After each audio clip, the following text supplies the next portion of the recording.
हाय निष्कर्ष। Hello sir.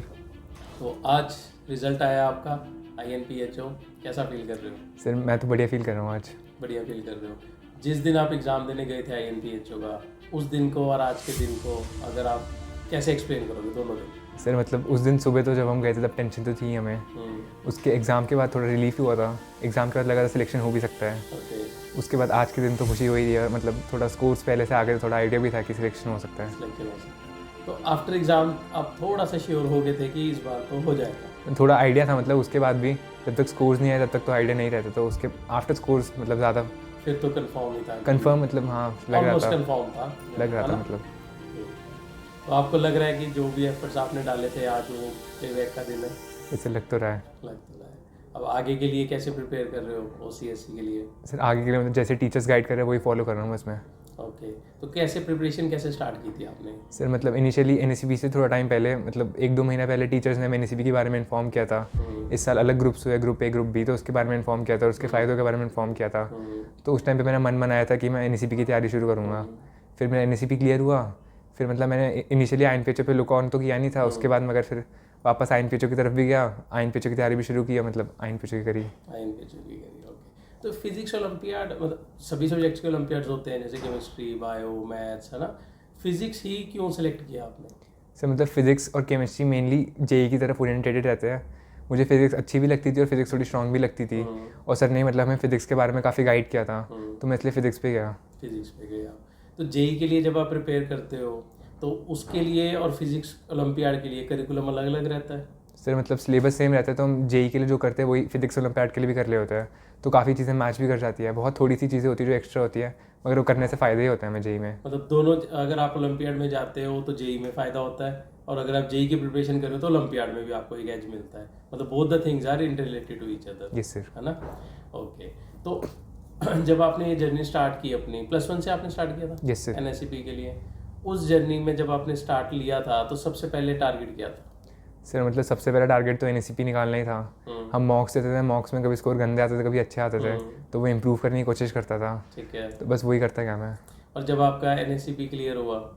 उसके मैंने सोचा नहीं था, मतलब INPHO की तैयारी करूँगा। ओके। फिर मैंने थोड़े टाइम बाद टीचर्स ने गाइड किया, तो मैंने सोचा कि INPHO की तैयारी भी कर लेता हूँ।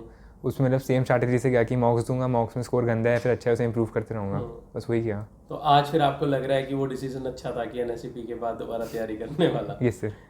तो आप भी आगे OCSC, यस सर।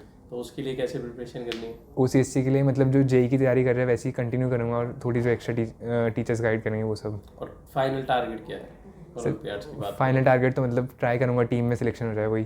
ओके। और मेडल? यस सर, मेडल का भी ट्राई करूँगा। Aiming for the medal? Yes sir. Gold? Yes sir. Great. तो बहुत मतलब लकी हो आप, है ना? और मतलब आपकी मेहनत है जो आपको इस चीज़ का फ्रूट मिला। काफ़ी बच्चों के आई गेस आपका रोल मॉडल भी बनने वाले हो।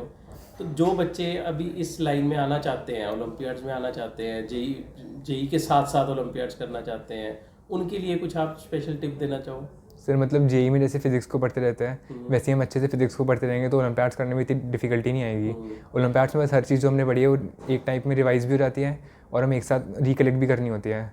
तो JEE के लिए भी फ़ायदा होता है ओलंपियाड्स में। ओलंपियाड्स अगर हम करते हैं तो मतलब अच्छा भी लगता है, काफ़ी अच्छा भी लगता है। तो अब अगर आप जैसे फिजिक्स ओलंपियाड की तैयारी कर रहे हो तो क्या ऐसे टॉपिक्स हैं जिनमें आपका होल्ड बहुत अच्छा होना चाहिए? सर मतलब टॉपिक्स वाइज तो फिजिक्स ओलंपियाड NSCP जो फर्स्ट ईयर होता है वो सारे टॉपिक्स ही कवर करता है, मेनली 11th के भी 12th के भी। जब INPHO में आते हैं तो उसमें यूजुअली 5 या 6 क्वेश्चन ही होते हैं। अच्छा। तो उसमें हम कम क्वेश्चन के लिए कम टॉपिक्स होते हैं। टॉपिक जैसे थर्मोडाइनमिक्स, ऑप्टिक्स, मैकेनिक्स, इन सब से एक एक क्वेश्चन आती है तो इन सब में होल्ड होना। और 11th के टॉपिक जैसे मैग्नेटिज्म, EMI या फिर इन सब में मतलब होल्ड होना चाहिए। मतलब कुल मिला के ये है कि आपका एक फिजिक्स पे बहुत अच्छा होल्ड होना चाहिए, ओवरऑल होना चाहिए, मतलब हर टॉपिक में होल्ड होना चाहिए। तो आपका फेवरेट टॉपिक कौन सा फिजिक्स में? सर मेरा फेवरेट टॉपिक मैकेनिक्स ही और थर्मोडाइनमिक्स। मैकेनिक्स और थर्मोडायनामिक्स। कुछ ऐसा क्वेश्चन जो थोड़ा वीक भी लगता होगा, जिस पे ज़्यादा मेहनत करनी पड़ती होगी, सिटिंग ज़्यादा देनी पड़ती होगी? सर मतलब थोड़ा 12th वाला पोर्शन तो अभी अच्छे से कवर किया ही नहीं, क्योंकि 12th वाला पोर्शन थोड़ा खुद से ही पढ़ा था। और 11th में भी, मतलब 12th में थोड़ा वेव ऑप्टिक्स भी है नॉलेज। और क्या क्या ऐसी वैल्यूज़ हैं या पैरामीटर्स हैं जिस पे बच्चे को अब काम करना पड़ता है, एफर्ट करने पड़ते हैं इस तरह के रिजल्ट्स लेके आने के लिए? सर मतलब जब एग्ज़ाम की तैयारी करते हैं अप्स एंड डाउन्स होती है, तो उन सबसे डीमोटिवेट ना होकर आगे बढ़ते रहना चाहिए हमें। हर तैयार मतलब गलती से सीखना चाहिए, क्योंकि गलतियाँ तो होगी और जिस गलतियाँ अभी नहीं होगी तो बाद में हो जाएगी। उसके अलावा बस हमें मतलब फॉलो करते रहना चाहिए, मतलब भरोसा रखना चाहिए कि जो कर रहे हो उससे हो जाएगा, और मतलब खुद पे भी थोड़ा भरोसा रखना चाहिए। और आप कुछ स्टडी आवर्स बताना चाहोगे, आप कितने घंटे पढ़ते हो? सर मतलब वो डिपेंड करता है, मतलब जिसमें कभी क्लासेस है, किसी टाइम पे क्लासेस नहीं है। क्लासेस के अलावा पढ़ने की कोशिश करता हूँ, जब पढ़ा नहीं जाता तब नहीं पढ़ता। ओके, लेकिन सेल्फ स्टडी मुझे लगता है काफ़ी एक इंपॉर्टेंट रोल प्ले तो करती होगी। Yes sir.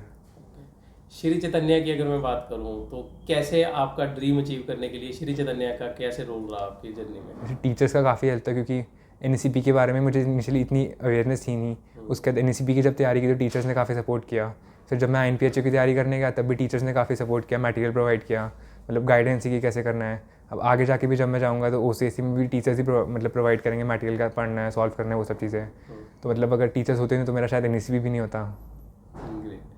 तो जो मटेरियल चाहिए होता है, स्टडी मटेरियल चाहिए होता है ओलंपियाड के लिए, वो सब भी आपको ये जो है श्री चैतन्य की तरफ से ही प्रोवाइडेड रहा है सारा शुरू से?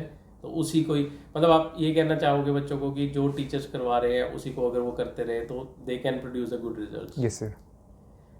All the best. मैं तो यही कहूँगा आपको आगे की जर्नी के लिए, and best of luck for JEE, best of luck for the olympiad. मैं उम्मीद करता हूँ दोबारा मिलेंगे, अगली बार मेडल होगा आपके पास, तब दोबारा मिलते हैं एक बार। Thank you so sir. Much. Thank you.